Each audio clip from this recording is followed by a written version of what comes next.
YouTube.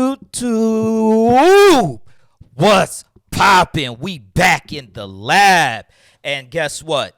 We got another issue of the Mutant Goddess Storm, because after last issue where Storm was dying, we got to see how she survives. And also, I think this issue leads into some form of one rule under Doom.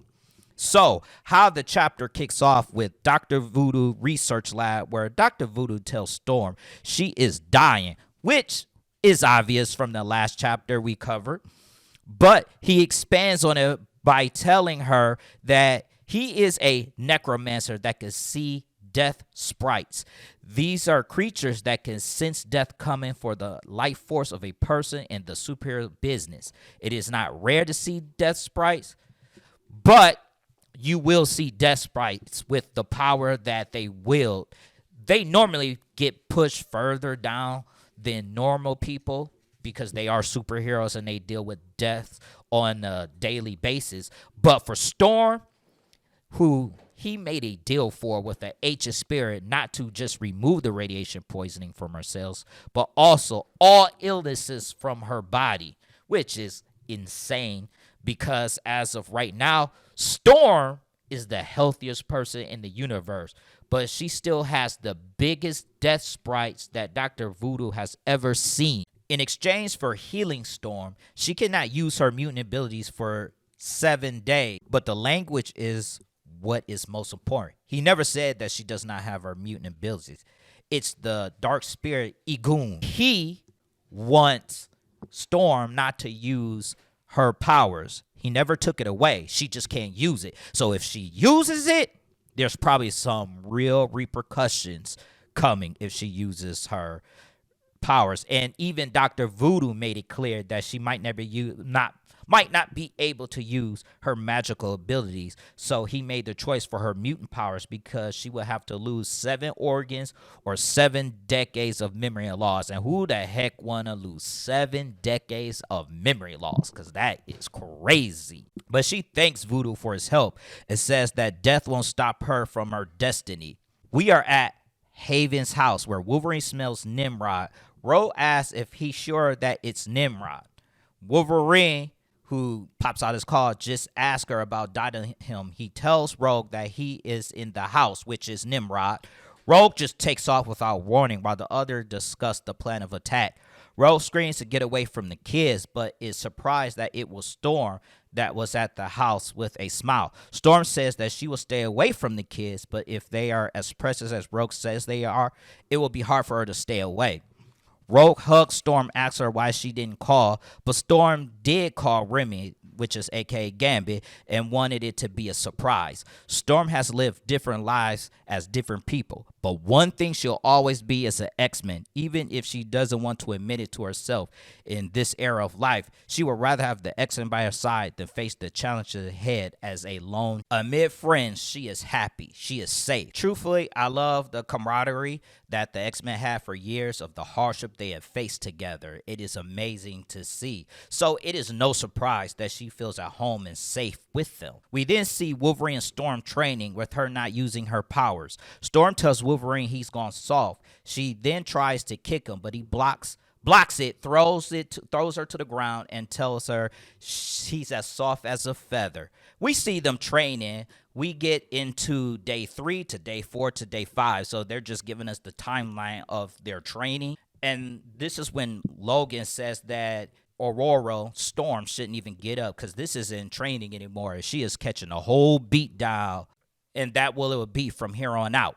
And he tells her, you know the line, I'm the best there is at what I do, and what I do couldn't even finish that sentence before Storm was all over him. He was about to tell her, I'm the best at what I do, and Storm's like, nah, bruh, I'm the best. And Storm tells him that, actually. She yells, she always get up. She tells him that. She's like, I always get up. And he, of all people, should know that better than anyone. Now, this is the strangest part of this book. And it's like the strangest moment because she was about to swing, but instead of her swinging, they end up kissing and like getting it on. And truthfully, I'm like, why would you be getting it in with Wolverine though? Like, We know that she should be with the Panther. So like, what's this about? Don't nobody want to see this? Who wants to see this? Like seriously, who wants to see Wolverine and Storm? Like, come on. I mean, let me know. Are you Team Panther or Team Wolverine in this situation? But I will say this about Marvel. I don't know what it is about Marvel, but they keep trying to keep Storm and Panther apart for some reason. We are at day 6 with Storm not using her powers, where we see a giant crow who wishes Storm a good morning, asking her if she is Aurora Monroe. And goddamn, this crow or raven, whichever bird you want to say, is huge as hell. But Storm tells the crow to lower its voice because she doesn't want the X-Men to wake up. Crow then says that you have been summoned by God Emperor Doom, ruler of Latveria, sorcerer supreme, and ruler of Earth. I like how he added that part of he's the ruler of Earth. Like, yeah, he's not ruling Earth right now, brother. But I like how he did that. He slicked that in there. But Doom wants to talk to Storm on the matters of mutants because Storm is the best representative of mutant kind. Then Storm asks, what does Dr. Doom want with her? And then after that, she just asked the crow, well, can you take her to Latveria because she cannot use her mutant powers for one more day. Now, of course, this crow is puzzled because he's like, well, you're basically the mutant goddess, and this request is ridiculous because he states that, hey, you can hurl planets, yet you need a ride to Latveria. And I gotta say, this crow ain't wrong because Storm is that woman. I'm telling y'all, she's that girl. The mutant goddess, she's that girl. So then we go to the next morning, and Rogue, I don't know why she's so excited for this. Talk about you knock boots with Wolverine, and Storm was like, I'm not really proud of her actions, but it was just a spur of the moment thing. And then she ends up changing the subject, asking Rogue if she can have a concealable weapon. But I'm still trying to figure out, why is Rogue still asking about Wolverine? Like, why? Because she asked, what about Logan? Like, what about Logan? They got it in. Smash and pass. I told you, we team T'Challa over here. But anyway, Aurora tells Rogue that Doom is harmless, and they do have history. So I want to know, let me know if you want us to cover the history of Storm and Dr. Doom in another video. Rogue does confirm this by saying that Doom has a thing for power for women. But Aurora Monroe is everything you would expect from a Storm god. She's brave, she's rageful, fierce, unrelenting, powerful. She will fight to every bone in her body breaks, even tendons shreds, and her lungs drowned in blood.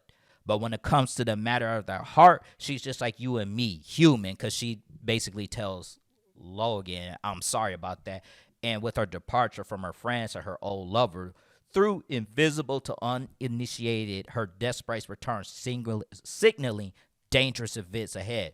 Wolverine knows that Storm was gone when he woke up. He makes that statement, but she is headed for Latveria. One can only wonder what fate must await Storm in the den of the terrifying God Emperor Doom. And this is how the chapter ends. This is heating up, and we are going to see what Doom wants from Storm. And I'll catch you guys on the next one. Peace out, y'all.